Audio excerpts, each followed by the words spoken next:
오늘 하나님께서 우리에게 주신 말씀은 신약성경 빌립보서 1장 12절에서 26절까지의 말씀입니다. 신약성경 318면에 기록되어져 있는 빌립보서 1장 12절에서 26절까지의 말씀을 이 시간 저와 여러분들이 한 절씩 교독하도록 하겠습니다. 형제들아, 내가 당한 일에 도리어 복음 전파의 진전이 된 줄을 너희가 알기를 원하노라. 이러므로 나의 매임이 그리스도 안에서 모든 시위대 안과 그 밖의 모든 사람에게 나타났으니 형제 중 다수가 나의 매임으로 말미암아 주 안에서 신뢰함으로 겁없이 하나님의 말씀을 더욱 담대히 전하게 되었느니라. 어떤 이들은 투기와 분쟁으로 어떤 이들은 착한 뜻으로 그리스도를 전파하나니 이들은 내가 복음을 변증하기 위하여 세우심을 받은 줄 알고 사랑으로 하나. 그들은 나의 매임에 괴로움을 더하게 할 줄로 생각하여 순수하지 못하게 다툼으로 그리스도를 전파하느니라. 그러면 무엇이냐? 거칠애로 하나 참으로 하나 무슨 방도로 하든지 전파되는 것은 그리스도니 이로써 나는 기뻐하고 또한 기뻐하리라. 이것이 너희의 간구와 예수 그리스도의 성령의 도우심으로 나를 구원에 이르게 할 줄 아는 고로 나의 간절한 기대와 소망을 따라 아무 일이라든지 부끄러워하지 아니하고 지금도 전과 같이 온전히 담대하여 살든지 죽든지 내 몸에서 그리스도가 존귀하게 되게 하려 하나니 이는 내게 사는 것이 그리스도니 죽는 것도 유익함이라. 그러나 만일 육신으로 사는 이것이 내 일의 열매일진데 무엇을 택하여 할는지 나는 알지 못하노라. 내가 그 둘 사이에 끼었으니 차라리 세상을 떠나서 그리스도와 함께 있는 것이 훨씬 더 좋은 일이라 그렇게 하고 싶으나 내가 육신으로 있는 것이 너희를 위하여 더 유익하리라. 내가 살 것과 너희 믿음의 진보와 기쁨을 위하여 너희 무리와 함께 거할 이것을 확실히 아노니 함께 읽겠습니다. 내가 다시 너희와 같이 있으므로 그리스도 예수 안에서 너희 자랑이 나로 말미암아 풍성하게 하려 함이라. 아멘. 오늘 말씀을 준비하다가 예전에 어떠한 목사님이 개그 톤으로 하나 말씀하신 것들이 기억나서 함께 나누려고 합니다. 예전에 제가 이전 교회에 있을 때 잠실 주경기장 앞에 있는 정신여고 안에 있는 주님의 교회에 있었습니다. 그때 새가족 반을 수료를 마치신 분들에게 환영하는 행사가 있었습니다. 그때 이 목사님께서 이런 멘트를 하셨습니다. 우리 교회에 온 최고의 유익이 무엇인지 아십니까? 라고 이러면서 이 우리 교회에 나왔을 때 어떤 것들이 좋은지 하나하나씩 이제 이야기하셨습니다. 근데 정말 재미있게 한 가지 얘기했던 것이 있습니다. 그게 무엇이냐면 야구 보러 오실 때 편안하게 주차하실 수 있습니다 라는 얘기를 했었습니다. 우리 교회 나오면 앞 건너편에 있는 야구 경기장을 보기 쉬우니까 우리 교회 주차하시고 가시면 됩니다. 그것이 최고의 유익입니다 라고 장난스럽게 얘기했던 적이 기억납니다.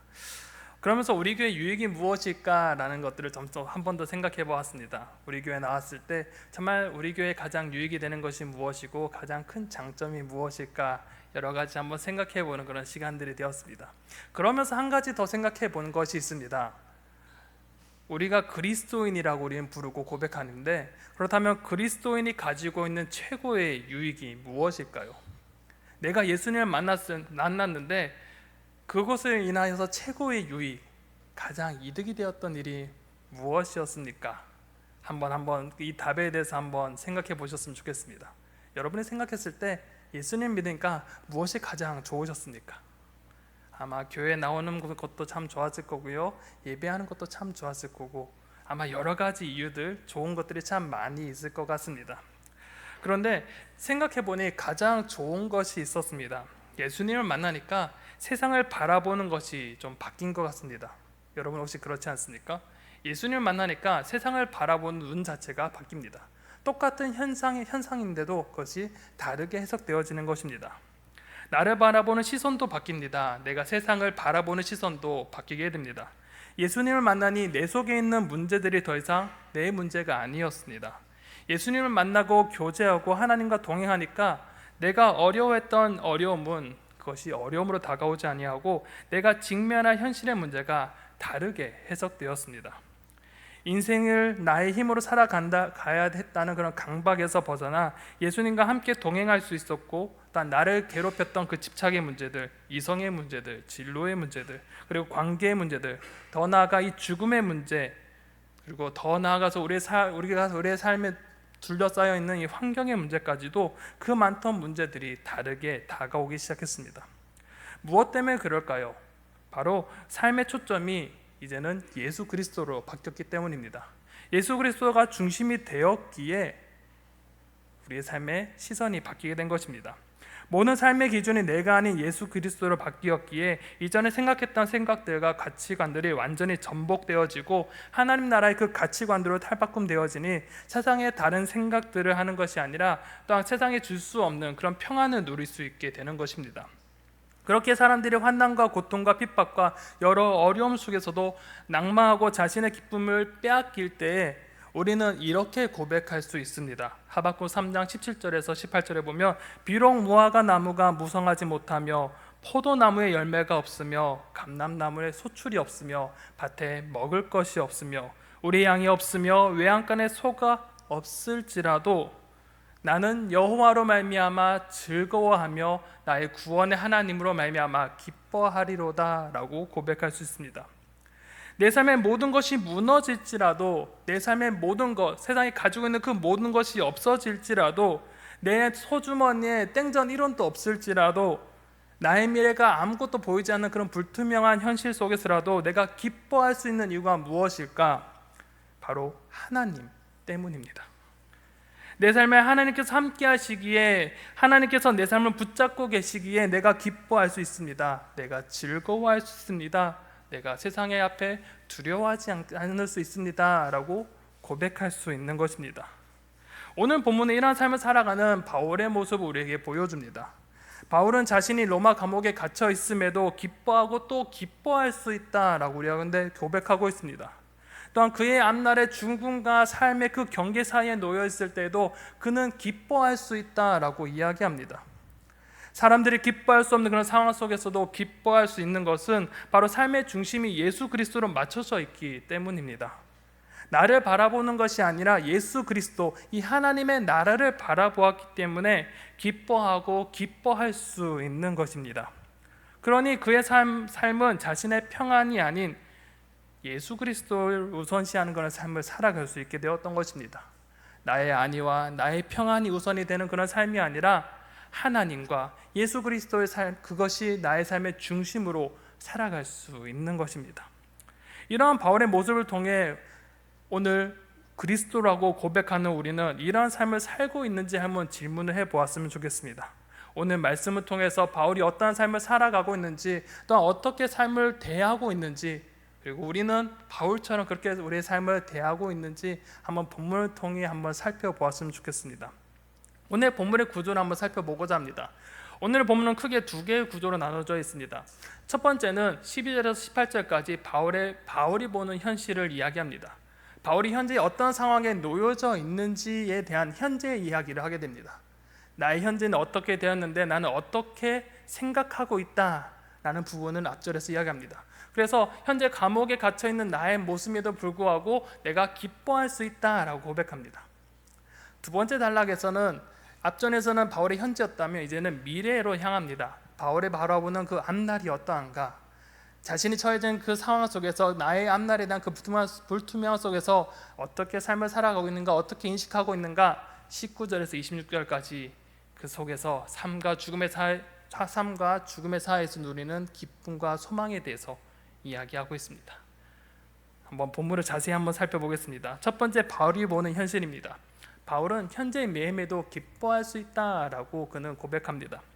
바울은 복음을 전파하다가 로마 감옥에 갇히게 되었습니다. 더 나아가서 그가 놓이게 될지 사형을 당하게 될지 아무도 알 수 없는 그런 상황 속에 놓여져 있습니다.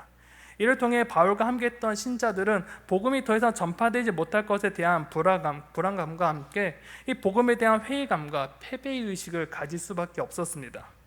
왜냐하면 빌립보 사람들은 로마 숭배 사상에 항상 익숙해져 있기 때문에 믿음이 연약한 사람들은 바울이 감옥에 갇히게 됨으로써 바울이 선포한 이 땅의 주인이신 그 예수 그리스도보다 그를 감옥에 갇히게 한 로마의 황제가 더 큰 신이 아닌가 라는 인식을 하면서 패배의식을 가질 수 있었습니다.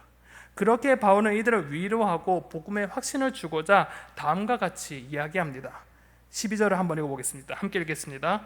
형제들아, 내가 당한 일에 도리어 복음 전파의 진전이 된 줄을 너희가 알기를 원하노라. 아멘. 우선 바울은 빌립보 교인들을 향해서 어떻게 부르지요? 형제들아 라고 부릅니다. 그런데 이 형제들은 단순히 남자 성도만을 부르는 것이 아닙니다. 형제, 자매들아 라고 부르는 것입니다. 이 말을 다시 한 번 더 해석하면 그리스도로 인해 사귐이 있는 형제 자매들이여 라고 부르는 것과 같습니다. 이렇게 바울은 그리스도를 믿으며 그가 세우신 공동체에서 그리스도 안에서 교제하는 성도들 향해서 내가 당한 일, 곧 복음을 전파하다가 이 감옥에 갇혀 매여 있지만 역설적이게도 복음이 전파되고 있다는 사실을 알려줍니다. 감옥에 매여 있는데 어떻게 복음이 전파될 수 있었을까? 바울은 두 가지로 이야기합니다. 첫 번째는 로마 황제의 그 친위대, 이 시위대에 복음을 전할 수 있어서 복음이 전파되고 있다, 진전되고 있다라고 이야기합니다. 13절은 이렇게 말합니다. 이러므로 나의 매임이 그리스도 안에서 모든 시위대 안과 그 밖의 모든 사람에게 나타났으니 라고 말합니다. 바울은 감옥에 매이게 된 이 고난이 그리스도 안에 있다라고 고백하면서 현재 상황을 세상과 다르게 보게 됩니다. 감옥에 매이면서 오히려 선교의 대상이 확장된 것으로 그는 바라봅니다. 특히 평소에 만나보지 못하는, 평소에 접하지 못하는 로마 황제의 친위대뿐만 아니라 이 감옥에 갇히면서 이후에서 재판을 통해 로마의 황제와 고관들 앞에서 복음을 변증할 수 있게 되었기 때문에 그는 복음이 진보되고 있다, 전파되고 있다라고 이야기하는 것입니다. 특히 바울이 감옥에 갇힌 것은 흉악한 범죄를 지어서가 아니라 그리스도 복음을 선포했다는 이유로서 갇혀 있습니다. 감옥에 있으면서 시대의 복음을 전함과 동시에 재판하는 그 변론의 그 과정 속에서 복음이 로마 황제에 대한 반역이 아니라 이 복음이 인간들에게 구원을 주시는 힘이라는 것을 그들에게 알려주는 그런 계기가 되었다는 것입니다. 더군다나 이러한 재판을 통해 만약에 무죄로 판결된다면 복음이 더 크게 확장에 기대할 수 있기 때문에 오히려 자신의 매임이 오히려 복음 전파의 진보로 이어질 수 있었다라고 고백하는 것입니다. 두 번째는 무엇일까요? 바로 로마에 있는 성도들이 담대하게 복음을 선포하기 되었기 때문입니다. 14절은 이렇게 기록합니다. 형제 중 다수가 나의 매임으로 말미암아 주 안에서 신뢰함으로 겁없이 하나님의 말씀을 더욱 담대히 전하게 되었느니라 라고 말씀하고 있습니다. 바울은 자신의 매임이 오히려 이 성도들에게 복음의 확신을 줄 수 있게 되었다라고 합니다. 바울은 감옥에 있으면서 시위대에게 복음을 전파하고 로마 고관들에게 복음을 변증한 모습을 통해서 오히려 그 모습을 본 이곳의 성도들이 오히려 도전을 받았다는 것입니다. 그곳에 갇혀 있었음에도 그 복음의 확실성을 가지고 복음을 전파하는 그 모습에 용기를 가지게 된 것입니다. 그래서 그들은 복음의 확신을 가지고 더 담대하게 복음을 사람들에게 전할 수 있게 되었다는 것입니다.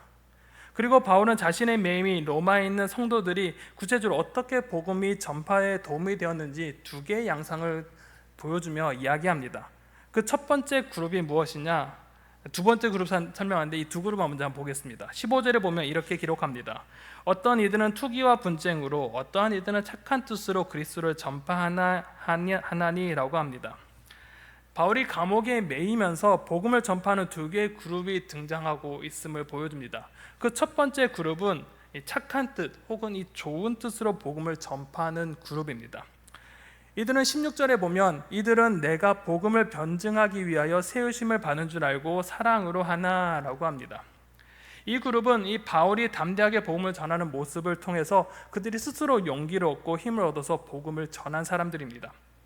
즉 순수한 마음으로 이 복음을 전한 사람들입니다. 어찌 보면 바울에게 우호적인 관계를 맺은 사람들 중에 한 사람일 수도 있습니다. 그런데 독특한 것은 두 번째 그룹입니다.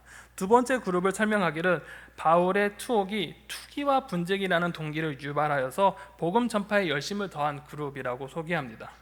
이 그룹은 17절에 이렇게 이야기합니다. 그들은 나의 매임에 괴로움을 더하게 할 줄을 생각하여 순수하지 못하게 다툼으로 그리스도를 전파하느니라 라고 소개합니다. 바울이 복음을 전파함으로써 감옥에 갇혀 있으니 이 그룹들은 어떻게 생각했느냐? 더 시끄럽고 활발하게 복음을 선포함으로써 이 로마 관원들을 자극해 바울에게 정치적인 압박을 더 가중시키려고 했던 것입니다. 더 나아가서 바울이 갇혀 있으니 지금까지 바울이 주도한 복음 전파의 주도권을 자신들이 가져옴으로써 자신들의 영향력을 확장시키고자 했던 의도로서 복음을 전파했던 것입니다. 바울은 이들을 향해 복음을 매도하거나 신학적으로 틀렸다라고 말하지는 않았기에 아마도 이들은 바울과의 그 관계 속에서 틀어진 사람들이 아닐까라고 추정해 볼 수도 있을 것 같습니다. 이렇게 두 개의 양상으로 복음이 전파되는 것을 본 바울은 어떻게 반응했을까? 18절에는 놀랍게 이렇게 이야기합니다. 그러면 무엇이냐? 거칠애로 하나 참으로 하나 무슨 방도로 하든지 전파되는 것은 그리스도니 이로써 나는 기뻐하고 또한 기뻐하리라 라고 말하고 있습니다. 적대자들이 옳지 않은 내적 동기로 복음을 선포함으로 내가 고통당한다 할지라도 가장 중요한 것이 무엇인가? 그것이 그리스도가 전파된 것이기에 나는 기뻐한다 라고 고백하는 것입니다. 여기서 한 가지 주의해야 할 점이 있습니다. 이를 통해서 어찌되었든 그리스도만 전파되면 되는 것이 아닌가라는 질문을 하게 됩니다. 내적 동기가 어떻게 하든 그것이 중요하지 않는가라고 우리는 오해할 수도 있을 것 같습니다. 바울은 이러한 부분에서 분명하게 아니다라고 이야기합니다. 이후에 빌립보서 2장 2절에서 3절 상반절에 보면 이렇게 말합니다. 마음을 같이하여 같은 사랑으로 가지고 뜻을 합하여 한 마음을 품어 아무 일에든지 다툼이나 허영으로 하지 말고 라고 말합니다. 결국 하나님의 일에 다툼과 허영으로 하지 말라고 합니다. 그리고 2장 14절에서 이렇게 이야기합니다. 모든 일을 원망과 시비가 없이 하라 라고 말씀합니다. 그렇게 단순히 이 바울은 단순히 하나님을 일하는데 그 목적만 달성하면 되지라는 이 과정이 무슨 소용이야 라는 이런 생각들은 안 된다라고 분명하게 말하고 있습니다. 그렇다면 바울은 도대체 왜 이러한 상황 속에서도 복음 전파됨에 기뻐할 수 있는 이유가 무엇일까 우리는 질문해 볼 수 있습니다. 바울은 이러한 상황 속에 어떻게 인식하고 바라보았는가? 바울은 그저 인간적인 눈으로 이것을 바라본 것이 아니었던 것 같습니다. 바로 제목과 같이 예수 그리스도 중심으로 생각했기 때문에 이런 고백이 나왔던 것 같습니다. 이것을 다른 말로 이야기하면 하나님의 섭리를 믿고 신뢰했기 때문에 이런 이야기가 나왔습니다. 하나님의 섭리가 무엇일까요? 하나님의 섭리는 모든 것을 협력하여 선을 이루시는 하나님의 능력을 이야기합니다. 어떤 것을 예를 들을 수 있냐? 이스라엘을 심판하실 때 하나님은 이방 나라를 많이 도구로 사용하셨습니다. 이스라엘을 심판하셨을 때 바벨론이라는 도구를 통해서 이스라엘을 징계하시면서 하나님의 일을 해나가셨습니다. 그것과 같이 하나님께서 사람의 감정과 생각 이것이 약할지라도 그것을 사용하여서 하나님께서 역사하신다라는 그런 것을 믿었기 때문입니다.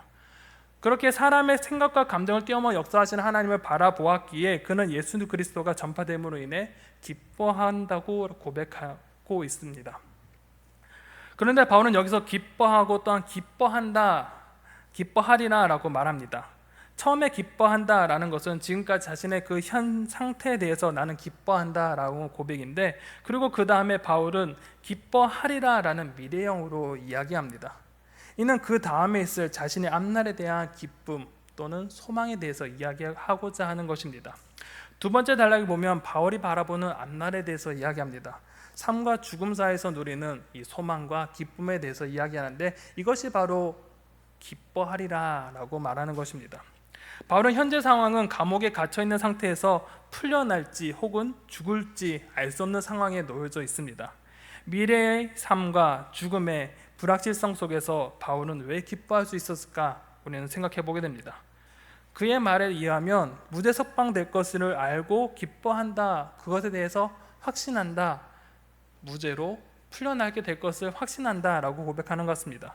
19절에서 20절에 보면 이렇게 기록합니다.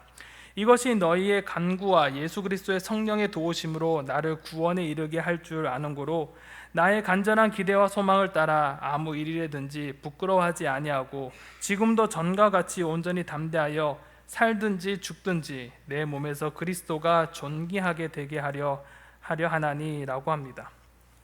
이것을 우리말 성경으로 보면 좀 더 이해하기가 쉬울 것 같습니다. 우리말 성경에서는 이렇게 이야기합니다. 나는 여러분의 간구와 예수 그리스도의 영의 도우심으로 내가 풀려나리라는 것을 알고 있습니다. 내가 간절히 기대하고 소망하는 것은 내가 어떤 일에 부끄러워하지 않고 항상 그랬듯이 지금도 담대하게 원하는 것은 살든지 죽든지 내 몸을 통해서 그리스도가 위대하게 되시는 것입니다 라고 고백하는 것입니다. 자신을 위해서 기도하는 성도들의 기도와 그리고 그것에 대한 응답, 그리고 예수 그리스도의 그 도우심으로 석방될 것임을 그는 확신합니다. 또한 자신이 복음을 전하다가 감옥에 갇히는 등 명예가 실추되고 또한 수치를 당한다 할지라도 나는 더 이상 부끄러워하지 아니하고 지금까지 그래왔던 것처럼 그리스도를 담대하게 전하며 그리스도를 높이는 삶을 살아갈 것을 기대하며 소망하는 것입니다. 바울의 이러한 고백은 언제나 삶의 중심이 자신의 안위에 두지 않겠다라는 결단이 있습니다. 삶의 모든 순간을 그리스도께 소망을 두고 오직 예수 그리스도로 인해 살아가기를 원한다는 것입니다. 그렇기에 21절에서 그의 삶 자체, 그의 생애 전부가 그리스도임을 그는 고백하고 있습니다. 여기서 우리가 눈여겨보아야 할 것은 바울이 생과 사를 어떻게 인식하고 있는가입니다. 바울은 이 땅을 살아가는 것도 하나님과 함께 살아가는 것이고 죽음에 이르렀을 때도 예수님과 함께 살아가고 있음을 인식하고 있습니다. 결국 삶과 죽음이 각각 떼어놓고 생각하고 있는 것이 아니라 예수 그리스도와 함께 사는 것은 그 테두리 안에서 삶과 죽음이 존재한다는 것입니다. 그러니 살아도 주님과 함께, 죽어도 주님과 함께 거한다라는 고백이기도 합니다. 이러한 인식을 가지고 있었던 것입니다. 그렇기에 21절 하반절에 보면 바울은 죽는 것도 유익하다라고 하반절에서는 이야기하고 있습니다. 여기서 이 유익이라는 단어가 좀 독특합니다. 이 유익이라는 단어는 상업적 용어로서 이득이라는 단어가 동일합니다. 상업적으로 따졌을 때 이득을 말합니다. 이것이 무엇이냐? 삶과 죽음을 저울질했는데 어떤 것이 더 좋은가, 어떤 것이 더 이득인가를 판별해 보는 것입니다. 바울은 이것을 이득으로 어떤 것이 더 좋은 것인가 이 저울질했을 때 무엇을 더 이득이라 할까요? 죽는 것이 더 유익이라는 것입니다. 그렇게 23절에 보면 이렇게 이야기합니다. 내가 그 둘 사이에 끼었으니 차라리 세상을 떠나서 그리스도와 함께 있는 것이 훨씬 더 좋은 일이라 그렇게 하고 싶다라고 이야기합니다. 왜냐하면 죽음을 통해서 세상을 완전히 떠나게 되면 온전히 그리스도와 연합하며 주님의 그 품 안에 있기 때문에 그것이 더 행복하다라는 것입니다. 내 개인적인 욕심으로는 죽어서 주님 품 안에 있는 것이 더 훨씬 이득이고 좋은 것이라는 것입니다. 그런데 그러면 죽기를 희망할진데 그는 삶과 죽음 이 둘 사이에 끼어 있다라고 이야기합니다. 삶과 죽음에 끼어 있다, 그 사이에 있다. 왜냐하면 그리스도와 연합한 성도들이 자신의 눈에 띄었기 때문입니다. 22절과 24절을 보면 이렇게 기록합니다. 그러나 만일 육신으로 사는 이것이 내 일의 열매일진데 무엇을 택해야 할지는 나는 알지 못하노라. 내가 육신으로 있는 것을 너희를 위하여 더 유익하리라 라고 말합니다. 바울은 마치 생과 죽음 사이에서 저울질하다 결정을 못하는 것처럼 보입니다. 죽는 것이 자신에게는 더 유익이지만 형제들, 즉 예수 그리스도에 인해 사귐 있는 그 형제들 입장에서는 내가 사는 것이 더 필요함을 그는 알고 있었기 때문입니다. 자신의 석방이 되어서 이전과 같이 복음을 전파하게 된다며 많은 이들이 분명 예수님께로 돌아올 수 있게 될 것이고 또한 자신이 살아 돌아간다며 성도들의 믿음을 더욱더 굳건히 할 수 있었기에 사는 것이 성도들의 입장에서는 매우 큰 유익임을 그는 알고 있었기 때문입니다. 그렇게 바울은 이 삶과 죽음의 저울질 속에서 이 땅에 계속 머물 것에 대해 확신하고 소망합니다. 25절에 보면 내가 살 것과 너희의 믿음의 진보와 기쁨을 위하여 너희 무리와 함께 거할 이것을 확실히 아노니 라고 합니다. 바울은 감옥에서 풀려날 것을 확신합니다. 바울 개인에게는 죽는 것이 더 이익이지만 앞서 언급했던 것처럼 하나님께서 이 빌립보 성도들의 기도와 그들의 필요로 인해 자신을 살릴 것을 확신합니다. 더 나아가 바울의 풀림으로써 그들의 믿음의 진보가 일어나게 될 것이고 그로 인해 그들의 기쁨의 삶을 살아갈 수 있기 때문입니다. 그렇게 된다면 26절과 같이 바울이 성도들과 함께 있음으로써 예수 그리스도를 더욱 자랑할 것이 풍성하게 될 것임을 그는 확신하는 것입니다. 오늘 말씀을 한번 정리해보고자 합니다. 바울이 감옥에 갇힌 상황 속에서 이 빌립보 교인들을 향한 편지를 통해 우리는 바울이 어떠한 생각을 하고 어떤 삶을 살아왔는지 우리는 느낄 수 있었습니다. 바울의 삶의 초점이 무엇이었습니까? 바로 오직 예수 그리스도였습니다. 그의 삶의 초점은 다른 세상의 어떤 것, 자신의 평안함이 없었습니다. 오직 예수 그리스도만이 내 삶의 초점이었던 것입니다. 그렇게 그의 처한 현실에 대한 해석도 예수 그리스도를 통한 하나님의 나라를 바라보며 해석하였고, 다가올 미래 또한 예수 그리스도 중심으로 확신하면서 그러한 삶을 살겠다고 결단합니다. 특히 그의 삶의 우선순위에서 자신의 안위를 위한 것은 언제나 후순위였습니다. 삶과 죽음 사이에 끼어 있었을 때 분명 자신을 위해서라면 죽는 것이 더 소망하고 좋은 것인데, 그는 그것을 선택하기보다는 자신이 아닌 하나님 나라와 교회, 성도들을 생각했던 것입니다. 비록 지금 내가 죽는 것은 나에게 유익하지만 사랑하는 성도들이, 그들이 더 믿음이 굳건해져 그들이 올바르게 서 있는 것, 그것이 더 유익하다고 생각했습니다.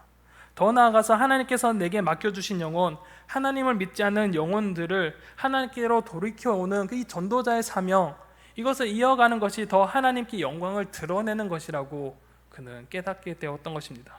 그렇게 바울은 자신의 평화와 안위를 선택하지 아니하고 자신에게 맡겨진 영혼들, 자신에게 허락하신 그 사명을 기억하며 그러한 삶을 살아가고자 결단하고 확신했습니다. 그의 삶의 중심에는 오직 예수 그리스도밖에 없었습니다. 그의 선택지에는 나 자신의 평안이 아니라 오직 예수 그리스도밖에 없었던 것입니다. 나의 삶을 채우기보다는, 내 삶의 평안을 구하기보다는 하나님 나라와 나와 함께한 그 예수 공동체, 교회가 우선이 되었던 그런 삶이었습니다. 사랑하는 성도 여러분, 우리는 이 바울의 삶을 통해서 우리의 삶을 한번 질문을 던져보았으면 좋겠습니다. 여러분은 무엇을 바라보고 살아가십니까? 여러분은 무엇을 위해 살고 계십니까? 여러분의 삶의 목적이 무엇입니까? 여러분의 마음의 중심에 무엇이 있습니까? 오늘 여러분이 스스로 이 질문에 솔직히 답해보면서 기도해봤으면 좋겠습니다. 기도의 자리로 나아갈 때 정말 나는 어떻게 살고 있는 것인지, 내가 무엇 때문에 살아가고 있는 것인지, 정말 나의 결정의 순간순간마다 무엇의 기준의 판단으로 우리는 결정하고 선택을 하고 있는지 되돌아보며 질문해 보았으면 좋겠습니다. 우리는 바울과 같이 오직 예수 그리스도를 내 삶의 중심으로 두고 살고 있는지 우리는 한번 생각해 보아야 될 것입니다. 저와 여러분들이 정말 오직 그리스도만이 우리의 삶의 이유가 되기를 간절히 소망합니다. 이 시간 말씀을